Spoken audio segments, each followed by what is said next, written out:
Boa tarde, pessoal.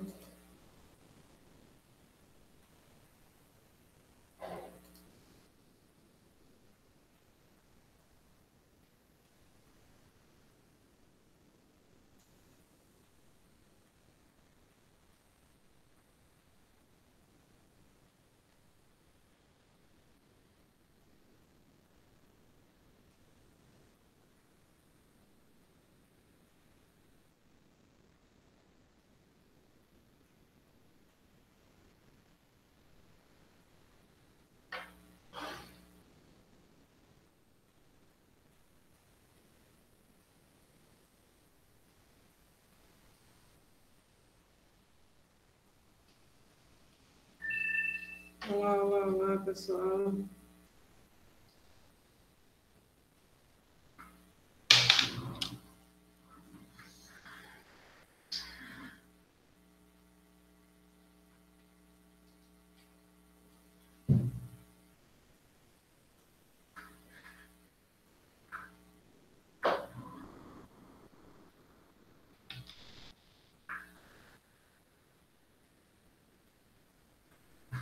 Então, meu povo, eu já coloquei aqui para gravar, para a gente começar a aula de hoje, e aí mandei aquele link lá no Cigar, mas eu vi que lá na sala da gente também não tinha tanta gente online já, né? Então, eu espero que o pessoal consiga entrar lá na notícia, né? E venha para esse canal. Se vocês tiverem um grupo aí que possa mandar o link da aula de hoje para os outros, eu agradeço, tá? Bom, hoje, dia 26, né? Como eu falei para vocês, a gente está pensando, né? A gente está pensando, não, a gente marcou a prova da gente para o dia 8, né? E aí, eu, na realidade, pergunto para vocês, né? Se vocês preferem que a aula de hoje seja uma continuidade dos exercícios da aula anterior, e aí a gente só ficaria com o dia 3 para ser revisão, né? Para a prova, ou preferem que hoje eu faça o final, né, do nosso conteúdo, que é a parte de escoamento externo, viscoso, e aí a gente fica com dia 1 e dia 3 para revisão. O que vocês acham? Qual que é a melhor situação para vocês? Tanto a gente pode fazer os exercícios, continuar, e aí dia 1, né, terça-feira que vem, é aula de conteúdo, ou a gente faz esse conteúdo agora e fica 1 e 3 com aulas de revisão. Certo. Alguém mais tem opinião? Deseja expressar aí?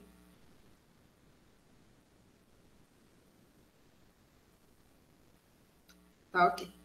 Então, fazemos assim.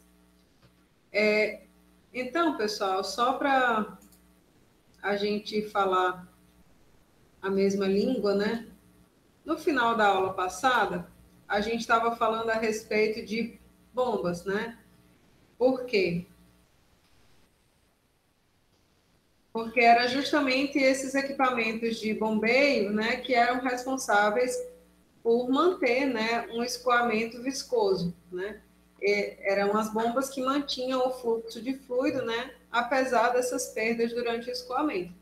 E aí, quando a gente estudou essa parte de bombas, a gente viu que a gente poderia tratar de vários aspectos, né? Desde a potência de bombeio que era necessário para que o fluido superasse, né, uma certa variação de pressão. Tanto a gente falou a respeito de eficiência de bomba, né? Esses foram aspectos, né, da aula passada. E aí, no final, né, a gente tinha ficado com essa parte aqui, né, expressando que, na realidade, a gente podia modificar aquela equação de conservação da energia inicial, que tinha sido feita, né, pensada para um caso sem bomba, né? Então, no primeiro caso, a nossa equação de energia ela parava aqui, né, nesse HLT, que era a perda de carga total. Mas se nós desejássemos trabalhar com essa equação da conservação de energia entre duas seções, entre as quais houvesse uma bomba, né, a gente podia trabalhar com essa equação aqui modificada, né, em que esse ΔH aqui da bomba, ele estava aqui, ele era adicionado aqui, na verdade, subtraído aqui desse lado da perda de carga, né? Por quê? Porque a bomba é um elemento que adicionava energia ao fluido, né? Então a gente podia entender a carga da bomba como uma perda de carga negativa, né? Uma adição de energia ao fluido da seção 1 até a seção 2. Quando a gente tinha falado a respeito disso, né? Um item, né? Nós não falamos na aula passada, né? Esse item é justamente a respeito de cavitação. Então, cavitação, quando a gente fala de cavitação de bombas, a gente fala, né, no surgimento de bolhas de vapor dentro do equipamento em decorrência da presença de zonas de baixa pressão. Porque o que acontece, né? A gente está acostumado a pensar que para eu fazer com que um fluido ele saia da condição de líquido para a condição de vapor, eu forneço calor e ele, né, ele sofre aqui um processo de mudança de fase a uma temperatura constante e depois ele aumenta de temperatura, né? Então, a gente está acostumado a imaginar essa mudança de fase do líquido para o vapor ocorrendo sempre por um processo de fornecimento de calor para o líquido até que ele ganhe energia suficiente para mudar de fase a uma dada temperatura. Só que se a gente observar esse diagrama aqui, que é o diagrama PVT para uma substância pura qualquer, né? O que esse diagrama traz para a gente? Ele traz a pressão versus o volume específico do fluido, certo? E aqui a gente tem 3 regiões nesse diagrama.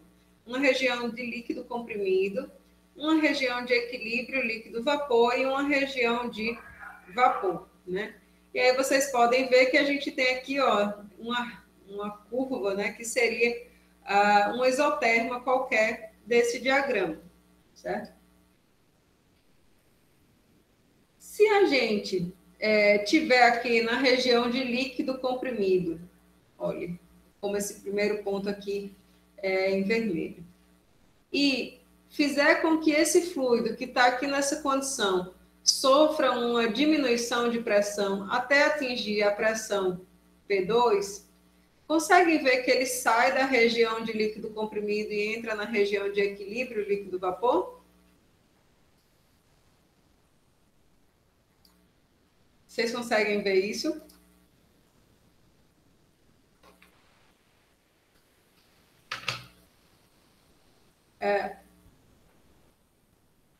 Conseguem, meu povo, ou não conseguem? Porque isso é importante, tá? A gente conseguir... Pronto.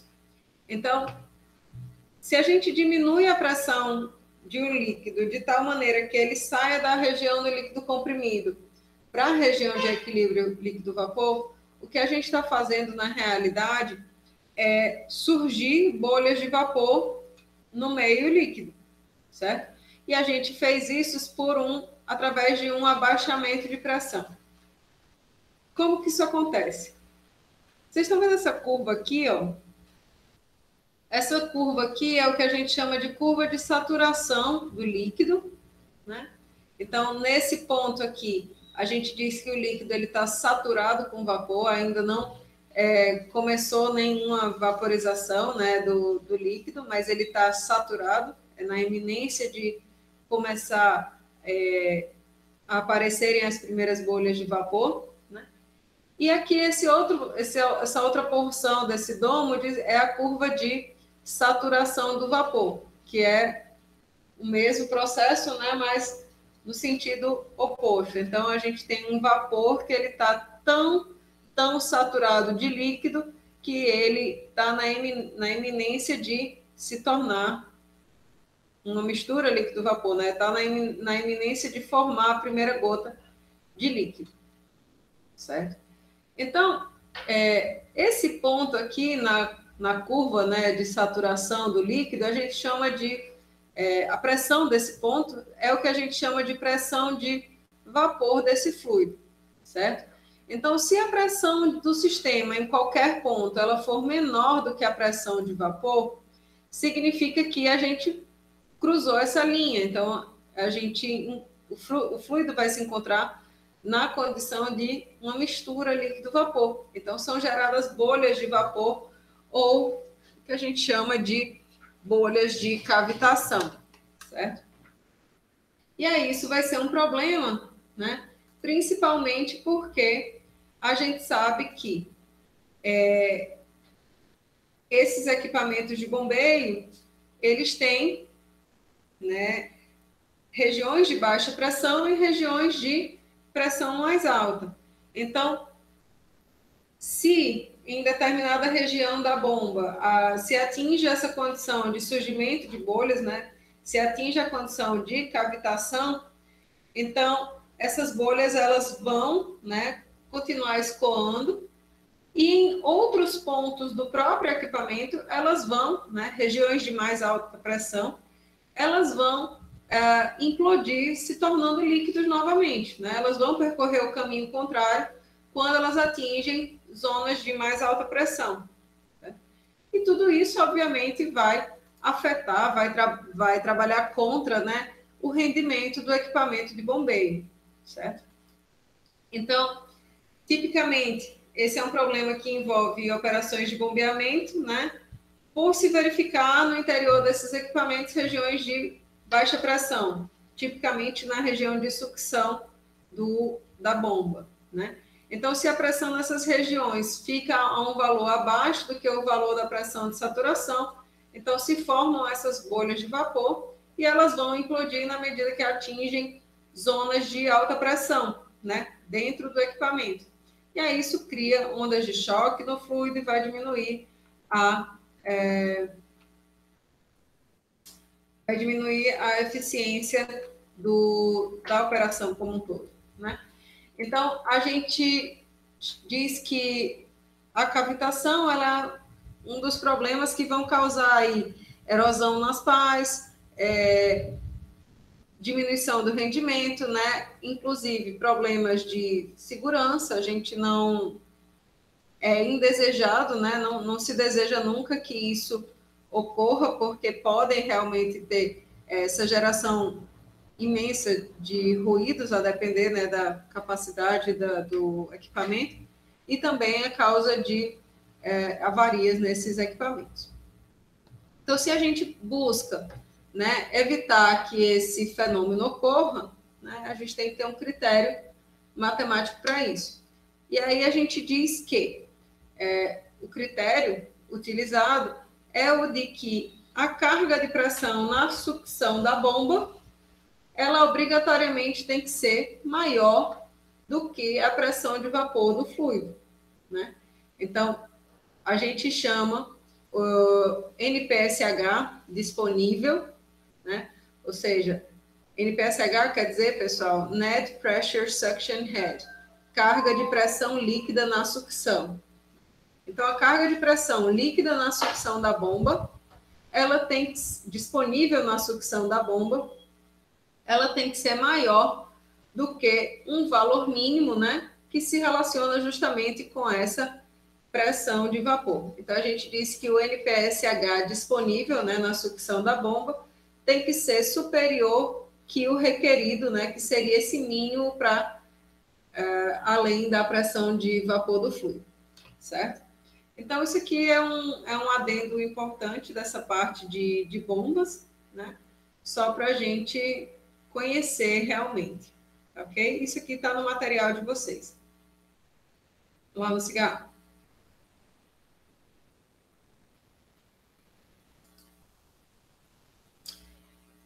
Bom, superado essa parte, né? O nosso último tópico de interesse é o relativo ao escoamento externo, certo? Porque, veja bem, quando a gente estava falando a respeito de classificação de escoamentos, né, a gente disse que o nosso objetivo nessa terceira unidade era de trabalhar com escoamentos viscosos, né, de fluidos incompressíveis, inicialmente no caso interno, né, e agora no caso externo. Então, obviamente, uma forma de trabalhar um tipo de escoamento é completamente diferente do outro, né? O escoamento interno, ele é aquele que a gente já viu, né, já definiu como sendo orientado, né, dentro de um limite, né, pelas superfícies sólidas, né? Então, o escoamento do fluido, ele é limitado pelas paredes de uma tubulação, de um duto, de um bocal, enfim, de um contorno sólido, certo? Já no escoamento externo, que é o que a gente vai trabalhar agora, o fluido ele pode escoar livremente, né, não existindo limitações, nenhuma orientação preferencial que seja imposta por um contorno sólido, certo? Então, a gente, por exemplo, o escoamento do fluido, geralmente a gente pensa, né, que o carro está andando e o ar está passando, né? Esse é o nosso entendimento geral de um processo como andar de carro, né? Mas a gente pode pensar esse mesmo processo. Sim, sim, Volney. Mas a gente pode pensar esse mesmo processo, né, de andar de carro no ar, né, como o escoamento do ar sobre o carro. Então, são duas formas de analisar o mesmo problema, né? Só o que muda é o seu jeito de olhar a mesma situação. Então, no caso, quando o ar está escoando, por exemplo, sobre um carro qualquer, um elemento aqui, um carro de Fórmula 1, né? A gente pode entender esse processo aqui como um escoamento de fluido, né? Que seria o ar, um escoamento externo do ar sobre a superfície sólida do carro, né? Isso aqui tanto ocorre para corpos que a gente diz carenados, né? Corpos que foram pensados em favorecer a aerodinâmica, aí que Volney colocou, né? Quanto isso ocorre em corpos que a gente diz rombudos, né? Corpos que não passaram por um processo de refinamento aerodinâmico para favorecer qualquer escoamento, tá? Então, a gente tem vários exemplos, né? O caso mais simples de escoamento externo é justamente aquele da placa plana que a gente começou a tratar lá no começo dessa unidade, né? Mas aí a gente tem a importância desse assunto, né, em diversos aspectos. Sempre que eu olho esse carrinho de Fórmula 1, eu me lembro das várias imposições, né, que a Liga dos Campeões agora... Liga dos Campeões. Que o torneio, né, de Fórmula 1, ele agora impõe, né? Então, por exemplo, você não pode mais ter acionamento elétrico de qualquer sistema, né? Tudo agora é mecânico nos carros. Então, teve uma época que se trabalhava muito a perspectiva dos aerofólios, né? Ali na parte traseira do carro, para ele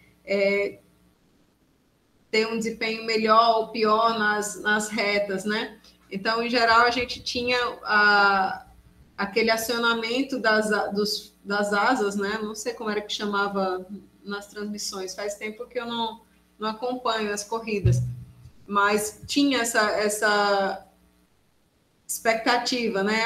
Fulano vai acionar... Spoilers, era? Não acho que era spoilers, eu acho que era flaps mesmo, não lembro. Spoilers?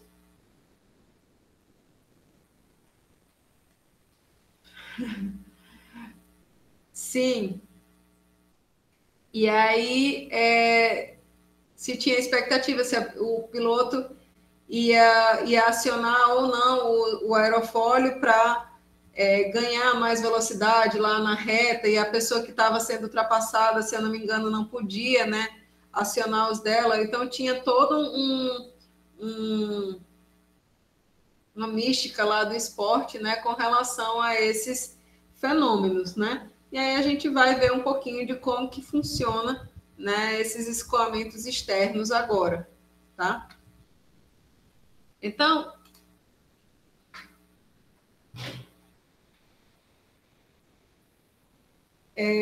quando a gente fala desses escoamentos externos, a gente fala de não somente, né, desse escoamento ao redor de um carro, por exemplo, mas a gente fala do escoamento de ar em torno de vários componentes da aeronave. Então, se tem estudos só para turbina, só para asa, só para flap, só para vários elementos, né, de uma aeronave, né? Então, escoamento do fluido em torno das páginas de uma turbina, né?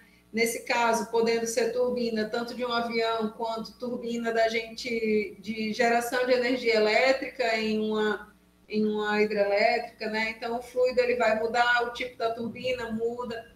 Então, tudo isso são casos de estudo, né, da engenharia que se foca no escoamento externo, né? E, obviamente, isso também tem impacto, né, em obras de arquitetura, obras de estádios esportivos, pilares de pontos. Tudo isso tem o envolvimento, né, da nossa perspectiva aqui nesses projetos. Então, projetos de chaminés industriais, projetos de submarinos, como que ocorre sedimentação de rios, como que é o escoamento dos glóbulos vermelhos no sangue. Então, a gente tem uma gama de processos, né, que podem ser trabalhados nessa perspectiva, tá? E aí, o que acontece, né? Qual a diferença do que a gente vai tratar agora do que a equação de Bernoulli já nos proporcionava em termos de informações para esse tipo de problema, né? Então, quando a gente trabalhava no escoamento não viscoso, o que se dizia, né? Olha, a gente tinha a equação de Bernoulli. Deixa eu ver se eu consigo fazer. Deixa eu abrir o PowerPoint aqui, só um minutinho, para eu poder escrever as equações.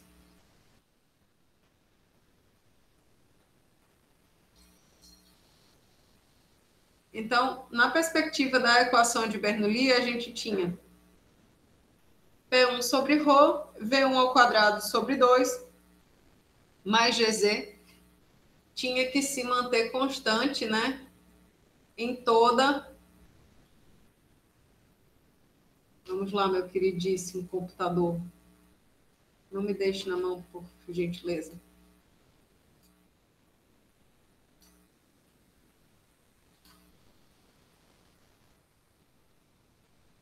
Eu vou dividir aqui a tela, pessoal, porque aí a gente consegue ver essas duas coisas simultaneamente, tá? Espero que assim dê certo.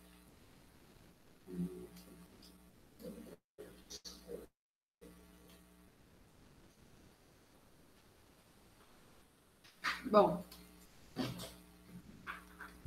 então a gente tinha assim, né, na perspectiva da equação de Bernoulli.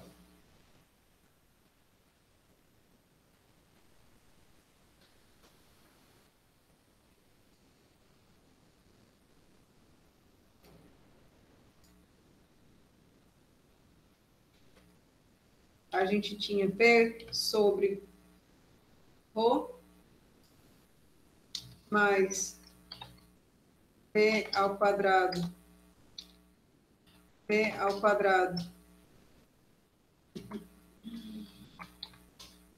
sobre 2 mais GZ. Isso aqui era igual à pressão total, isso aqui era constante, né?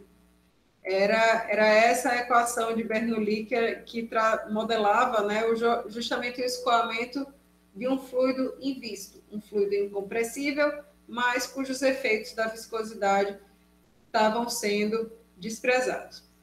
Então, se a gente trabalhar nessa perspectiva aqui da equação de Bernoulli, né, desprezando variações de elevação, né, como seria o caso do escoamento aí ao redor dessa esfera, né, a gente teria justamente essa relação entre pressão e velocidade, né, em que justamente a gente consegue perceber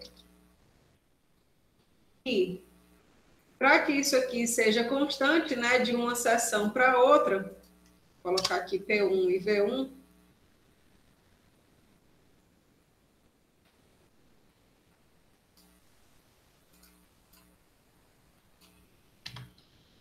P1 e V1,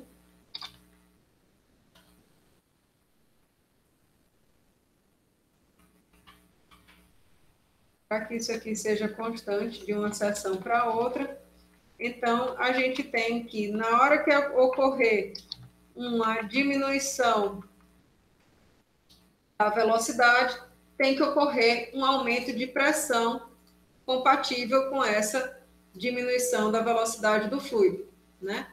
Então, perceba, para eu manter esse termo daqui igual, o lado esquerdo igual ao lado direito, né? Se ocorre uma diminuição da velocidade, implica na necessidade de se aumentar a pressão, né? Então, a gente pode observar aqui na figura, vou ver se eu consigo copiar isso daqui para ali, mas eu acho difícil. Não consigo. Então, a gente pode observar aqui na figura justamente isso, né? O fluido não viscoso, né, na perspectiva da equação de Bernoulli, ele escoa aqui com um perfil de velocidade uniforme, e na medida que ele atinge um ponto de estagnação, que seria...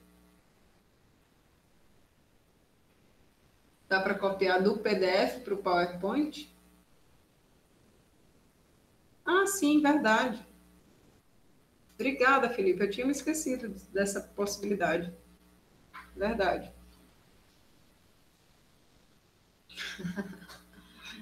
Melhora sensivelmente, né, a vida da gente aqui no PowerPoint. Deixa eu só cortar aqui.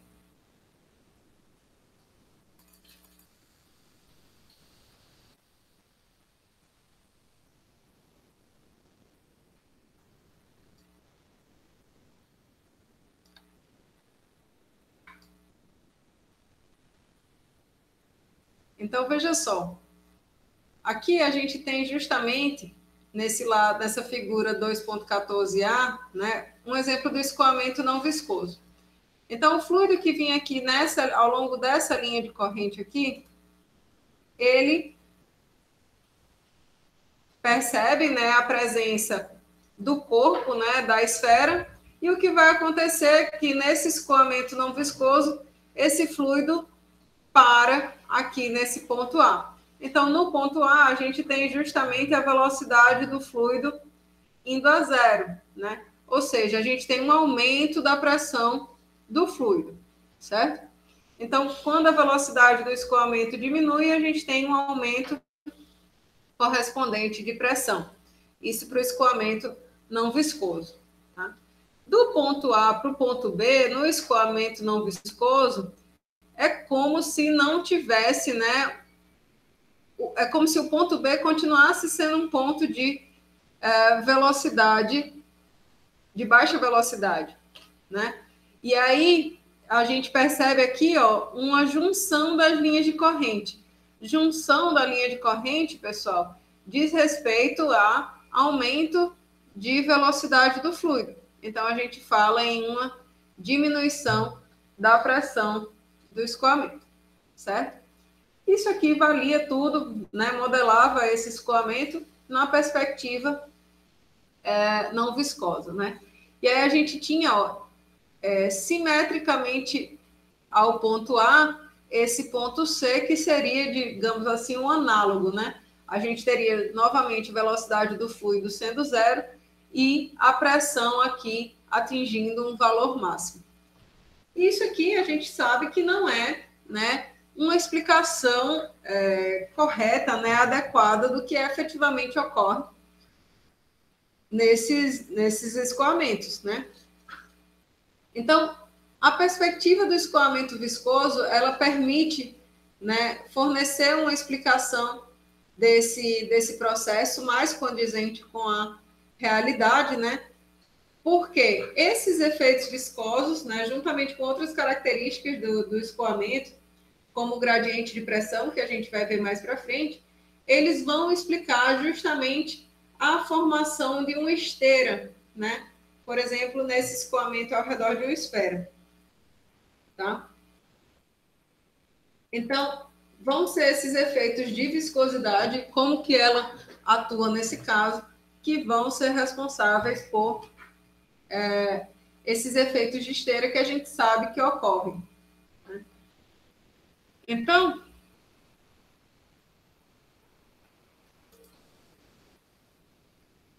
a gente já viu que no caso do escoamento sobre uma placa plana, né, a percepção de que ali a propagação da informação de que existe um contorno sólido de uma camada de fluido para as camadas sucessivas, ela se dá a partir, né, em decorrência da viscosidade, né? E aí a gente tinha falado que justamente essa viscosidade, ela era responsável pela formação de uma camada limite, né? O fluido ele vinha escoando aqui com um perfil de velocidades uniforme, mas na medida que ele entrava em contato com o contorno sólido, a condição de não deslizamento passava a valer, e aí a velocidade do fluido nesse ponto passava a ser zero, né? E aí a gente tinha esses efeitos de viscosidade atuando, retardando as camadas de fluido sucessivas, né? Então, se forem consideradas, né, posições e posições mais adiantes ao longo dessa placa plana, então a gente tinha mais e mais fluido sendo perturbado pela presença desse contorno sólido, e aí a gente tinha justamente uma camada limite que crescia, né, em decorrência desses efeitos viscosos. E aí a gente disse assim, ó, essa camada limite é a região do escoamento próxima à interface entre o fluido que escoa e o outro corpo, né? Na qual os efeitos viscosos eles vão ser determinantes nessa configuração do escoamento. Então, a camada limite é essa porção do escoamento onde as tensões viscosas elas estão presentes, elas são importantes, certo? Fora da camada limite, a gente diz que os efeitos viscosos são desprezíveis, né? Então, é importante a gente saber até onde que vai essa camada limite, qual é a espessura dessa camada limite, a partir de que ponto eu posso considerar que esses efeitos viscosos não são mais importantes para um dado escoamento, certo? Então, a gente diz que a espessura da camada limite, ela é aquela altura H igual a delta. A espessura da camada limite delta é aquela em que a velocidade da corrente de fluido ela é 99% da velocidade da corrente livre. Então, quando eu chego nesse ponto de só ter 1% de diferença entre a camada, entre a velocidade da camada limite e a velocidade da corrente livre, a gente diz que chegou até a espessura dessa camada limite. Obviamente, esse não é o único critério. Existem outros critérios para determinar qual que é a espessura da camada limite.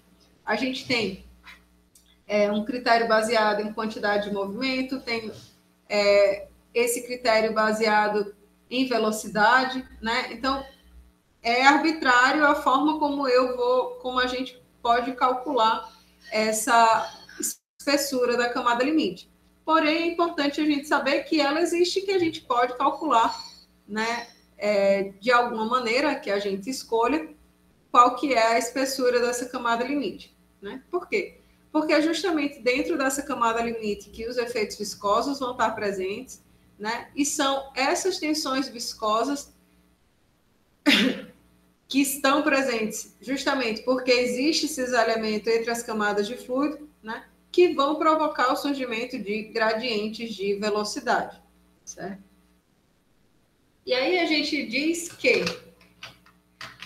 quando se trata do número de Reynolds, né, a gente pode ter a transição dessa camada limite que está sendo formada sobre essa superfície sólida de uma característica laminar para uma característica turbulenta, em que haja mais mistura entre essas camadas de fluido, certo? Então, perceba que o número de Reynolds, ó, ele é calculado, e sempre foi calculado, como esse produto, ρ vezes velocidade, vezes um comprimento característico, né? Pode ser diâmetro, pode ser comprimento, pode ser, enfim, dividido pela viscosidade, certo? Então, se a gente aplicar esse conhecimento do número de Reynolds para a camada limite, a gente consegue ver que quanto mais distante do bordo de ataque, maior vai ser o número de Reynolds característico do escoamento, né? Então, a gente pode esperar que haja uma transição da camada limite, que está se formando, de uma característica laminar para uma característica turbulenta, certo? Então, geralmente se considera que essa transição de regimes de escoamento dentro da camada limite ocorra entre 5 vezes 10 à quinta e 3 vezes 10 à sexta. Percebam que esses limites são diferentes daqueles que a gente aplicava e conhecia para o escoamento interno. E essa transição de camada limite para camada limite, de camada limite laminar para camada limite turbulenta, ela vai depender de vários fatores, né? Do gradiente de pressão, da rugosidade da superfície, das transferências de calor, né? Das forças de campo que estão atuando e de perturbações na corrente livre, certo? Na corrente livre de fluido, que está chegando até esse contorno sólido. Então, todos esses fatores eles vão afetar se essa transição ela vai ocorrer mais cedo ou mais adiantada sobre uma dada superfície, certo? Eu não sei se eu consigo entrar aqui nesse computador, no meu...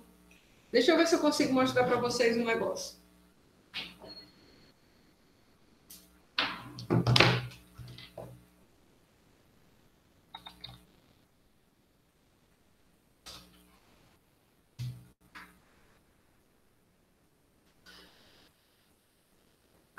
Bom, esse computador não permite usar o WhatsApp no browser. Mas eu estou fazendo natação agora e o professor vive falando, olha, vocês têm que nadar o mais alinhado possível, né? Bota esses bracinhos juntos, né?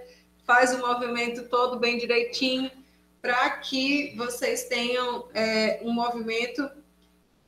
É engraçado porque os termos eles vão mudando, né, de uma área para outra, mas eles chamam esse nado bem linear, digamos assim, de um nado em linha de corrente, né? A gente vê os termos da mecânica dos fluidos indo para outras áreas, né?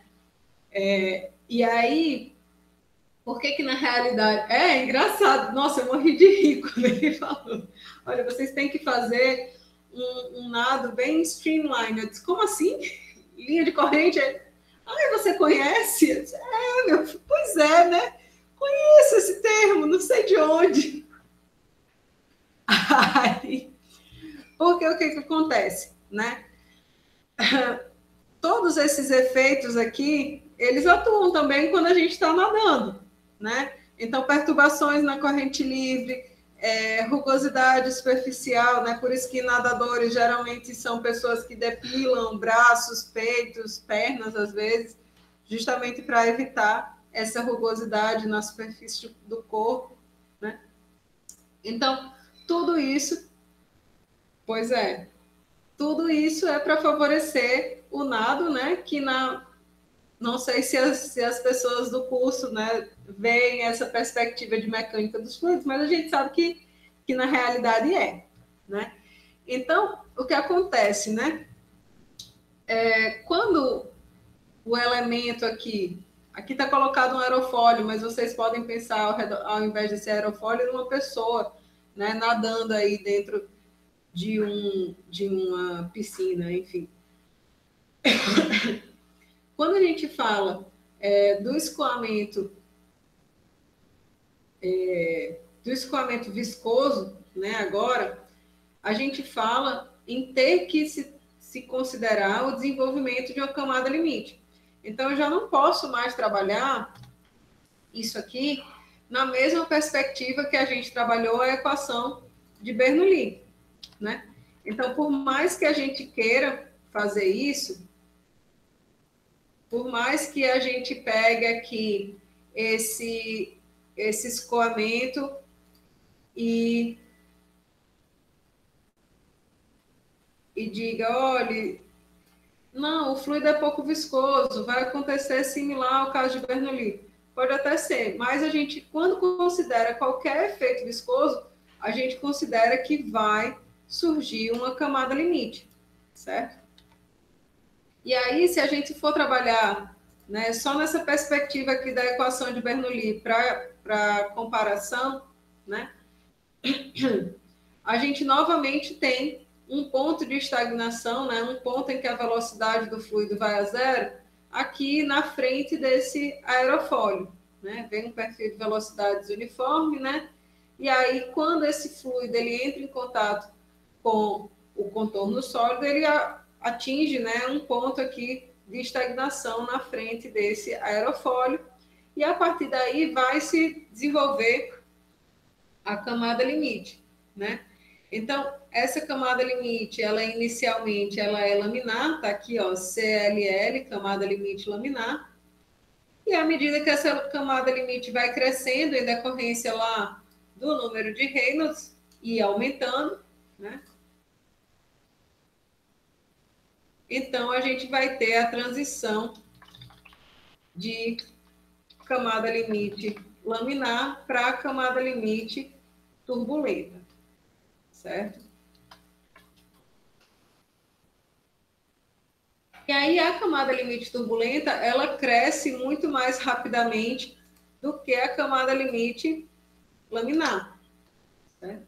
Então a gente tem um desenvolvimento aqui de camada limite laminar, uma transição para a camada limite turbulenta e perceba ó, o crescimento aqui em espessura dessa camada limite quando ela se torna justamente turbulenta. E aí a camada limite vai crescendo e crescendo, vai havendo mistura mais e mais aqui do fluido, né? E vai ocorrer a geração de um gradiente de pressão adverso. Por que um gradiente de pressão adverso? Veja só. Perceba que aqui ó, a gente tem as linhas de corrente sucessivamente mais distantes, né? Então, se as linhas de corrente estão mais distantes, isso indica uma velocidade do fluido menor. Se a velocidade do fluido nesse ponto ela é menor, isso implica em uma pressão nessa região mais alta do que a pressão aqui do ponto 1, né? Então, a gente fala que existe um gradiente de pressão adverso que vai provocar justamente uma separação do escoamento, né? Formação dessa esteira viscosa, certo? Voltando para a natação, o professor sempre diz, ó, o colega está nadando na frente, procura as bolinhas que ele está fazendo e vai ali, nada justamente ali nas bolinhas. Por quê? Porque naquela região se tem justamente a esteira viscosa, seria o vácuo, né, que se chama lá na bicicleta, quando você está andando de bicicleta e alguém vai andando logo atrás de você, né? É uma região de menor resistência para o escoamento, né, do próximo elemento, né, do próximo nadador. Então eles conseguem, né, transportar todos esses nossos conhecimentos para as áreas específicas, né? Então, só continuando aqui, elaborando essa parte de escoamento de camada limite, né? Como eu falei para vocês, no ponto A a gente tem a pressão máxima, porque a velocidade do fluido ela é igual a zero, né? De A para B a gente tem uma diminuição da pressão, porque essa área aqui, né, ela diminui, então a velocidade aqui ela está aumentando. Porém, a partir do ponto B, né, na região posterior desse corpo, desse aerofólio, a gente tem um aumento da seção livre para o escoamento, né, um distanciamento entre essas linhas de corrente, diminuindo a velocidade do fluido, o que provoca um aumento aí da pressão, né? Então, a gente tem o fluido sofrendo uma pressão que ela é oposta ao escoamento. Então, essas camadas do fluido, elas são levadas ao repouso e aí esse escoamento ele se separa da superfície e forma o que a gente chama de esteira viscosa, esteira de vórtices, né? Um ponto interessante é que, obviamente, esse fenômeno, né, de descolamento da camada limite, ele depende das condições do escoamento, né? Mas um ponto fundamental nesse aspecto é o ângulo de ataque do fluido em relação a esse aerofólio. Pode pensar nisso como uma asa de um avião, por exemplo. Então, perceba que nessa angulação aqui superior, esse descolamento ocorre numa posição como aqui, já próximo da cauda, né, do aerofólio, né? Perceba ó, que aqui a gente tem justamente a forte zona de circulação do fluido, né? Quando esse ângulo de ataque ele aumenta, ó, perceba que se passa de um valor, né, tal que a gente tem justamente, ó, essa formação da esteira viscosa já muito próximo do ângulo, já muito próximo da frente, digamos assim, dessa asa, desse aerofólio. Então, isso aqui tem efeitos no que a gente vai chamar agora, que é sustentação e arrasto de um avião, por exemplo, tá? Então, sempre que existir o movimento relativo de um corpo sólido e o fluido viscoso, a gente vai, né, observar o surgimento de uma força resultante, né? Por quê? Como a gente falou, velocidade relativa está relacionada a momento está relacionado às forças, né? Taxa de variação de momento é uma força resultante. E aí, o módulo dessa força, ele vai depender de vários fatores, né? Das velocidades relativas do fluido e do objeto, né? Do corpo sólido, da forma desse corpo, do tamanho desse corpo, das propriedades do fluido. Um escoamento na água é diferente do escoamento no ar, né? Então, tudo isso vai ser importante nessa força resultante que é gerada quando existe esse movimento relativo, tá? E, obviamente, quando o fluido ele vai escoar em torno desse corpo, ele vai gerar tensões, né? Forças atuando sobre áreas geram tensões sobre toda essa superfície, certo? Então, essas tensões superficiais, né, essas tensões que surgem na superfície, elas são compostas de tensões tangenciais, como a gente já conhece, tensão cisalhante em decorrência da ação viscosa, né, e tensões normais em decorrência da pressão local. Então, a gente diz que essa força que está atuando sobre o... Deixa eu pegar isso aqui para o PowerPoint. Licença.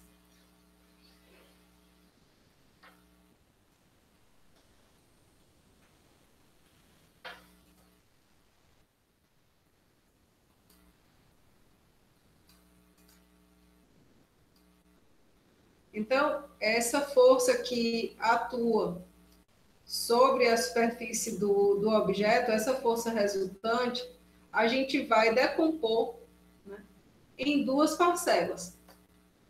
Uma parcela na direção do movimento e uma parcela na direção perpendicular ao movimento, certo? Então, sempre que a gente falar desse escoamento externo, a gente está falando da ação de pressão e de força cisalhante sobre a superfície do corpo, produzindo essa força resultante F, tá?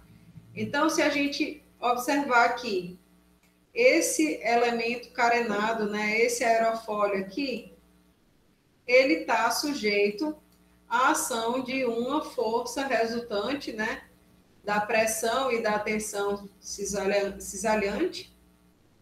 E aí a gente diz que essa força resultante, ela tem, né, em cada ponto desse escoamento, uma parcela referente à pressão e uma parcela referente à tensão viscosa, certo?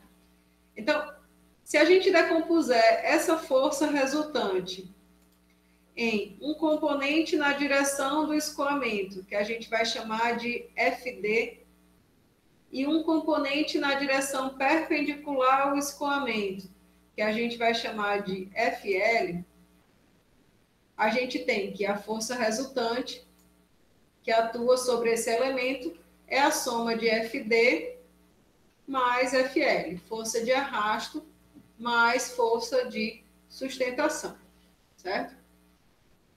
Como eu falei para vocês, tanto FD quanto FL, tanto o arrasto quanto a sustentação, elas são, né, a integração dessa força infinitesimal que surge em decorrência desses efeitos combinados de pressão e tensão cisalhante.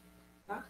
Então, se a gente pegar aqui um elemento aqui nessa superfície, né, a gente pode, através dessa magnificação aqui que está colocada, observar que a pressão ela atua sobre a superfície, não é isso? Formando um ângulo qualquer com a própria superfície. E a tensão cisalhante, ela está aqui, né, tangenciando essa superfície, também formando um ângulo qualquer com a direção normal, certo? Então, a componente FD diz respeito ao cosseno da força resultante, FL seria o seno dessa força resultante, ok? Porém, tanto FD quanto FL são responsáveis por, podem ser decompostas, né, em uma componente referente à pressão e uma componente referente à tensão cisalhante. Então, se a gente pegar esse ângulo θ daqui, ó, a gente pode ver que cosseno desse ângulo com essa direção aqui normal é cateto adjacente, PDA, pela hipotenusa, né?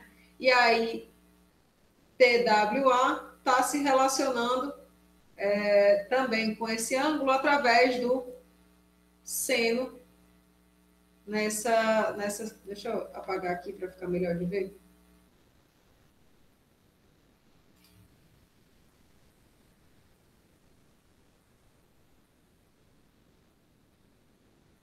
Ah, obrigada, Nilma, por essa dica.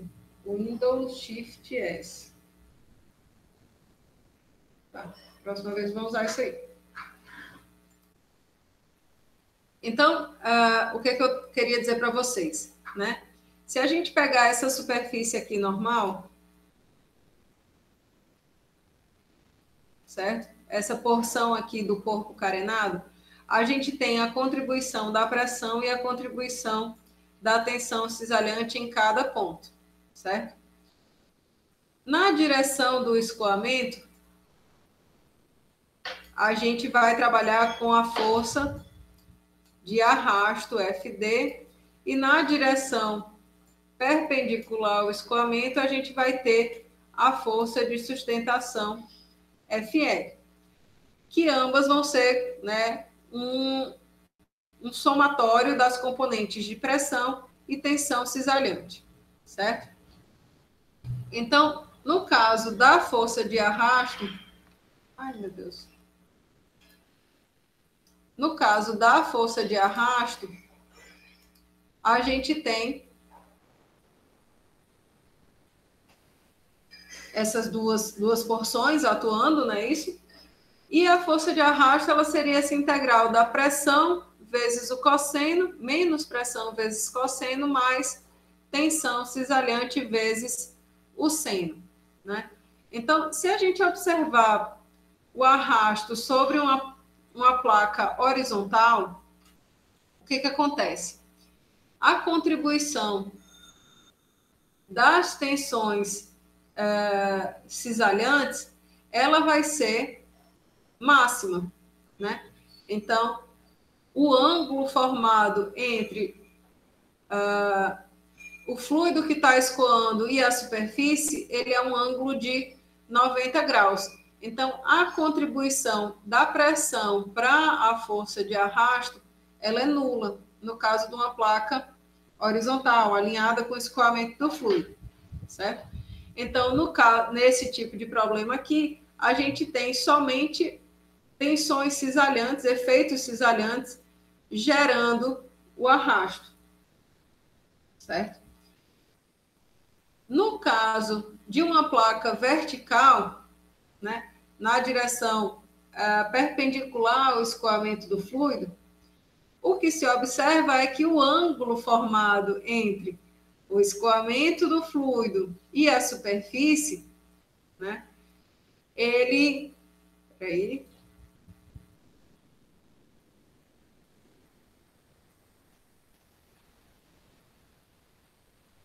Peraí, deixa eu voltar. O que eu falei aqui?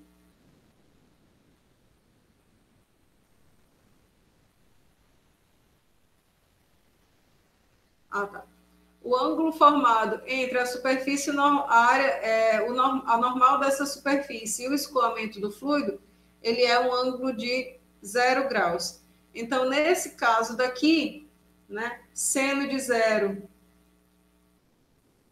é zero, e a contribuição da pressão é que é majoritária para o surgimento da força de arrasto. Então, se você tem uma situação entre esses dois extremos, o arrasto ele vai ser computado, né, como uma contribuição de cada um desses efeitos, pressão e tensão cisalhante. Então, a gente diz que existe um arrasto de atrito, né, majoritariamente relacionado a essas tensões cisalhantes, né, que surgem justamente em decorrência da condição de não escorregamento. E existe o arrasto de pressão, justamente em decorrência da ação da pressão sobre o corpo, certo? Então, todos esses dois efeitos vão ser responsáveis pela força de arrasto, que é essa força que atua na direção do escoamento, certo? Então, a força que um fluido em movimento exerce sobre um corpo na direção do escoamento é a força de arrasto, certo? E essa componente, né, da força de arrasto, ela pode ser determinada através de análise dimensional, né, como a gente fez anteriormente, no começo dessa unidade. Essa força de arrasto ela é função aí de um coeficiente de arrasto, que é característico de cada geometria, né, e se determina experimentalmente, vezes esse coeficiente, né, 1/2 de massa específica do fluido, velocidade, a carga cinética do fluido, vezes a área, né? Sendo essa área a área justamente frontal referente ao escoamento, certo? Então, através de análise dimensional, se vocês revisitarem aqueles cálculos que a gente fez lá no começo, né, da unidade, a gente viu que a força de arrasto sobre uma esfera era proporcional aí a essas, era um problema, né, que remetia a essas dimensões, né, diâmetro, velocidade, viscosidade, massa específica do fluido. E, através dessa análise dimensional, né, se definiu essa relação da força de arrasto com o número de Reynolds, onde esse coeficiente de arrasto, né, ele obedecia uma... eu até mostrei para vocês na aula de análise dimensional, né, o comportamento desse coeficiente de arrasto. Ele é justamente uma linha, né, um gráfico lá em função do número de Reynolds, e se outros efeitos, né, como efeitos de compressibilidade, tensões superficiais são importantes, como é no caso de se tratar de aplicações aeroespaciais, etc., então esse coeficiente de arrasto ele não é mais função só aqui do número de Reynolds, mas também de outros números, né, número de Freud, número de Mach, para cada caso, né? E aí, a força de sustentação, Fs, é justamente aquela que surge em decorrência, né, na direção normal ao escoamento. Então, Fl seria a força de sustentação e existe também um coeficiente de sustentação. É interessante pensar, pessoal, como que isso ocorre, né? Perceba aqui, só para mostrar aqui as linhas de corrente, né? A gente tem uma situação em que o fluido ele chega aqui nesse ponto de estagnação e as duas partículas fluidas que estejam adjacentes aqui nesse ponto, uma que vai percorrer o caminho superior e outra que vai percorrer o caminho inferior desse corpo, né? Ambas elas têm que chegar aqui na porção final desse escoamento ao mesmo tempo.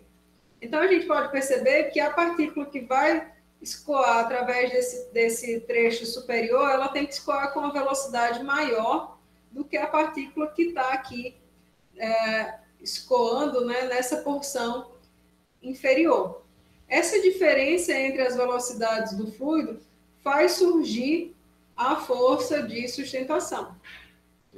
Por quê? Porque se a gente tem diferenças de velocidade, a gente tem também, obviamente, diferenças de pressão, né? Região com mais alta velocidade tem pressão menor. Então, existe uma pressão maior nessa parte inferior, pressão menor na parte superior, que vai fazer surgir justamente essa força de sustentação. Ok? Então, o voo de um avião, por exemplo, é um balanço de várias forças, né? Então, existe a tração, que é imposta justamente pelo movimento das turbinas, né? O arrasto que esse fluido que esse avião sofre em decorrência do escoamento do ar, né? Existe o peso do próprio avião que tem que ser superado, né? Pela força de sustentação. Então, essas forças aqui todas elas têm que estar balanceadas, né, para que um avião aí decole, né, voe e consiga pousar, né? E aí justamente a inclinação desse avião, dos flaps e de todos os outros elementos aqui de uma aeronave que vai fazer o sucesso, né, ou insucesso de um voo, certo? Então, eu queria só mostrar para vocês o caso desse voo da Air France, né, do YouTube.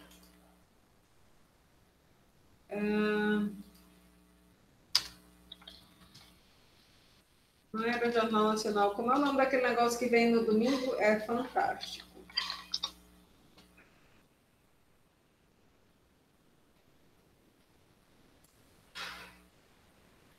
Então, esse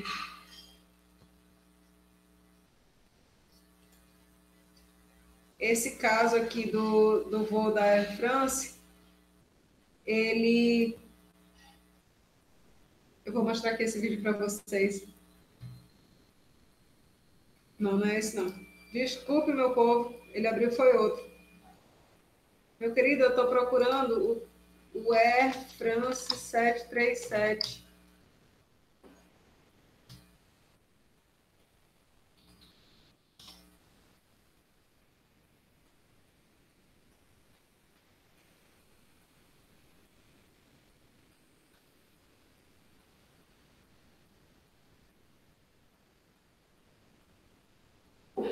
Ai, Jesus.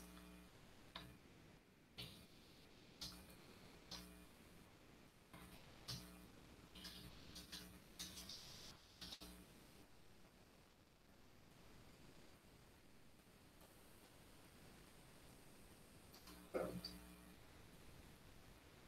Agora sim.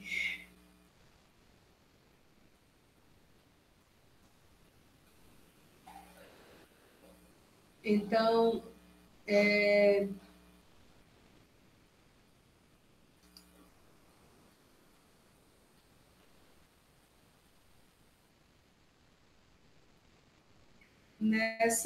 nessa reportagem aqui, se vocês quiserem pesquisar, ele justamente explica como que foi o acidente, né? Tem todo um lado emocional e tudo mais, né? Mas tem também uma parte de mecânica dos fluidos bem interessante. Eu vou passar aqui, se vocês...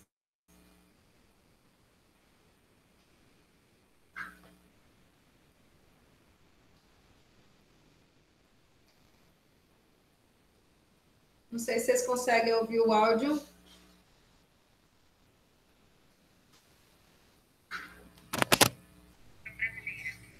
Agora foi?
Olha isso, que legal. Aqueles motores vai ser produzido um vento e lá do outro lado tem a miniatura de um avião que vai ser submetido a situações de voo normal e de stall.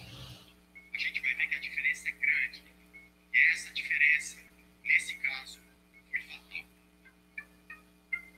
Primeiro voo normal, com o avião no ângulo adequado e o vento na velocidade certa para o voo, os fios se alinham. Isso é o que seria ideal para você gerar sustentação na aeronave, conseguir carregar o peso todo dela. Agora, usando tinta, o efeito parecido. Dá para ver bem esses padrões bem regulares que mostram que foi um voo de condição normal, não entrou em stall. Mas vamos aumentar o ângulo. O piloto Bonanno fez com o Airbus. Primeiro com as lãs. Se esse avião estivesse voando, ele estaria perdendo sustentação. Sem perder a sustentação, ele estaria já caindo. E agora com tinta. No stall, o escoamento de ar é caótico. Não há mais sustentação. A tinta azul que estava embaixo, ela escorreu para cima. Volta a cabine também caótica do 447 e já entrou em stall. Se passam apenas 40 segundos para um dos 3 tubos de motor descongelar. É o suficiente para que as indicações corretas de velocidade voltem ao painel. Mas a essa altura, os primeiros oficiais Robert e Bonan estão perdidos. Não confiam mais nos instrumentos, não sabem se estão subindo ou descendo, não sabem se vão rápido demais ou devagar demais. Não reagem ao alarme e avisam insistentemente. Desesperados, chamam de volta ao capitão já ir descansar.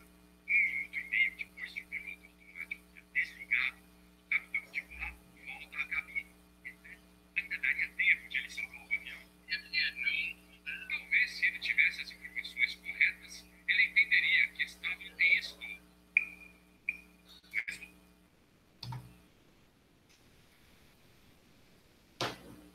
Mas Massa, porém tenso, né, meu povo? Impressionante, né? Vocês viram lá a recirculação em cima da asa, né? Então, é um caso de escoamento externo, como a gente está vindo, tendo impacto direto oficialmente na vida das pessoas, né? Então, como eu ia mostrar aqui esse desenho para vocês, né? No caso do voo normal, né, se tem aqui as linhas de corrente bem organizadas, o surgimento da força de sustentação.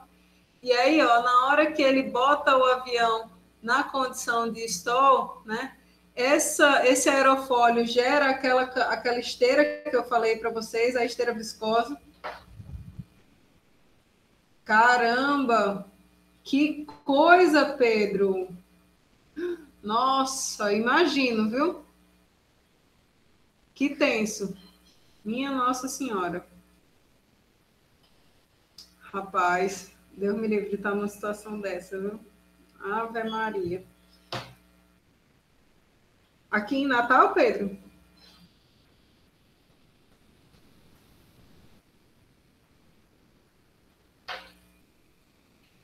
Porque essa zona de como é o nome? Interconvergência tropical, ela começa assim, logo, acho que passa inclusive aqui no estado, né? Porque era a Torre de Recife que estava controlando o voo desse 737. Caramba! Minha Nossa Senhora. Ai, que agonia. Não quero nem imaginar estar numa situação dessa, viu? Porque deve ser muito agoniante, viu? Muito agoniante. Você saber que tem um avião lá com não sei quantas pessoas dentro e de repente o bicho sumir do radar. Né? E quantos anos não demorou para as pessoas chegarem numa conclusão do que aconteceu, né? E tomarem as medidas para que isso não se repetisse. Né? Se vocês continuarem vendo lá a reportagem lá do Fantástico, eles dizem que, na realidade, continua se medindo velocidade através de tubo de pitot. O que mudou foi o treinamento dos pilotos. Você acredita? Né? A tecnologia de medição permanece a mesma. Né? O que mudou foi a tecnologia de lidar com as crises e resolver problemas das pessoas. Então, ó, só para mostrar aqui para vocês, como eu ia falando do caso da condição, né, de Stone, a gente tem justamente, nossa senhora, a gente tem justamente, ó, a perda de sustentação, como eu tinha mostrado para vocês anteriormente, em decorrência da mudança do ângulo de ataque, né? Então, começa a formar essa esteira viscosa logo após, né, o contato do fluido aqui com o aerofólio, e aí foi impossível para o piloto manter, né, controle dessa situação, ok? Era isso, meu povo, a aula de hoje. Espero que tenha sido legal para vocês, foi para mim. E com isso a gente termina nosso conteúdo, né? O grosso do nosso conteúdo para a terceira prova, tá bom? E aí me falem qualquer coisa para a gente poder